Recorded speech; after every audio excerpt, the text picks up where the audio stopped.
O tema principal do vídeo é contabilidade, mas o tema específico, ou seja, a playlist de hoje é sobre contabilidade básica. O livro que eu estou usando para me ajudar a construir essa playlist é esse aqui. Caso você tenha interesse, o link está na descrição. Qual que é o assunto do vídeo de hoje? O assunto é dedução do ativo não circulante, especialmente o imobilizado. Como eu disse, baseado no livro do Marion. Então, vamos ver o que é que ele diz sobre isso. Apenas fazendo uma citação aqui, o vídeo anterior eu falei sobre as principais deduções, ou melhor, na verdade sim, as principais deduções do ativo circulante, e naquele vídeo tratei sobre provisão para devedores duvidosos e duplicatas descontadas, que são os dois exemplos clássicos que o Marion traz no livro dele. Lembrando que o assunto destes últimos vídeos tem sido principais deduções do ativo e do patrimônio líquido. E hoje, então, dedução do ativo não circulante, especialmente imobilizado. Também farei um breve comentário sobre a dedução do patrimônio líquido, que no livro dele é bem resumida essa parte, né? Vamos ao texto. No imobilizado, como dedução do valor bruto, encontra-se a depreciação acumulada, ou seja, a perda da capacidade pelo desgaste ou pela deterioração tecnológica daquele imobilizado de produzir eficientemente. Obtém-se assim o valor líquido, valor bruto menos a depreciação acumulada, que deverá aproximar-se do valor dos ativos imobilizados em termos de potencial de benefícios futuros para a empresa. Eu já vou repetir esse texto, só quero aqui recapitular o seguinte. Eu estou aqui falando sobre o ativo não circulante, ou seja, aqueles bens e direitos que são categorizados ou são registrados no balanço patrimonial. Lembrando que o capítulo é sobre balanço patrimonial, que é uma demonstração contábil que evidencia todos os bens e direitos e obrigações de uma empresa. O ativo, tanto não circulante como circulante, evidencia os bens e direitos, e o passivo e o patrimônio líquido evidencia as obrigações. No conjunto de não circulante tem uma subcategorização, como eu já falei em vídeos anteriores também, que se chama imobilizado. Então tem o realizável a longo prazo, os investimentos imobilizados e o intangível. E essa dedução específica aqui, que é a depreciação acumulada, trata do imobilizado, que são aqueles bens que geralmente não têm... Vou citar os exemplos para ficar um pouco mais claro. Por exemplo, aqueles bens como prédios, veículos, móveis, utensílios, máquinas e equipamentos. Esses geralmente são categorizados, são classificados dentro, então, do imobilizado. E aqui ele diz o seguinte, eu vou repetir o texto. No imobilizado, como dedução do valor bruto, encontra-se a depreciação acumulada. Isso porque qualquer um daqueles bens, como eu já mencionei, que eu acabei de mencionar, na verdade, por exemplo, prédios, veículos, móveis, utensílios, máquinas e equipamentos, eles perdem a sua capacidade com o passar do tempo, né? Seja pelo desgaste ou pela deterioração tecnológica.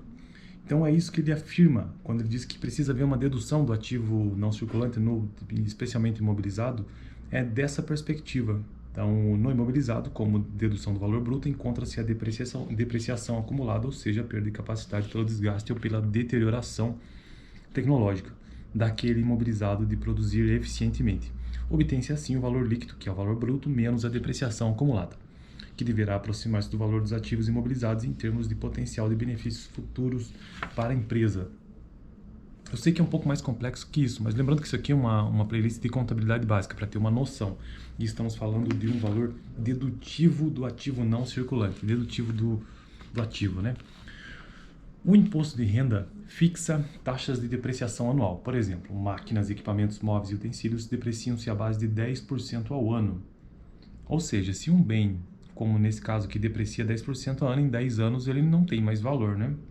Pelo menos do ponto de vista do imposto de renda.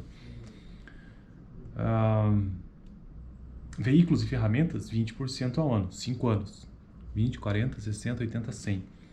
Prédios, 4% ao ano.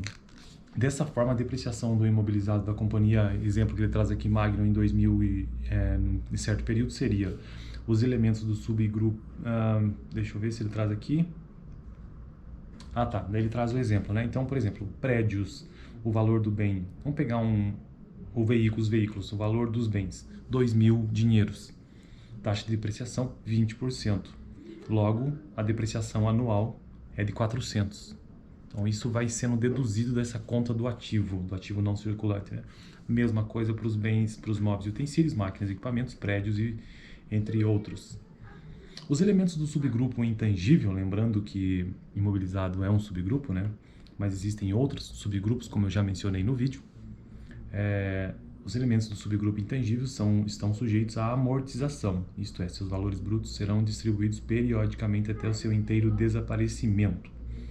Beleza? Então, esta é a ideia básica sobre essa principal dedução, uma das mais conhecidas, dedução do ativo não circulante, ou seja, a depreciação, que torna-se depreciação acumulada.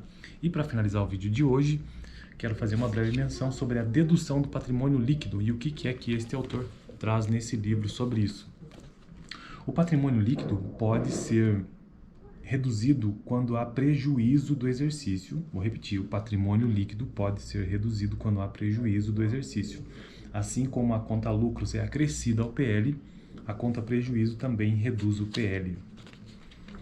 E quero mostrar como que fica então o balanço patrimonial após essas deduções, tudo que eu já gravei até aqui, desde circulante e não circulante. E verifiquem que é uma conta redutora, ela é negativa nesse caso aqui, né? Deixa eu ver se dá pra ver no vídeo. Acho que não.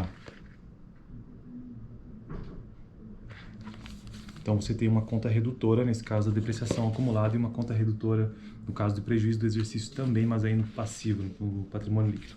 Beleza? Então eu fico por aqui. O vídeo de hoje foi sobre isso, sobre essas deduções. E no próximo eu farei um breve resumo sobre o balanço patrimonial, finalizando assim, ou quase finalizando assim, esse capítulo sobre o balanço patrimonial. E depois farei um outro vídeo sobre as palavras-chave do capítulo. E também temos a parte de perguntas e respostas sobre o capítulo 5. Na verdade, esse é o capítulo 5, né? Balanço patrimonial. Valeu. Até segunda-feira que vem, que é o dia que eu escolhi para trazer esses vídeos de contabilidade básica.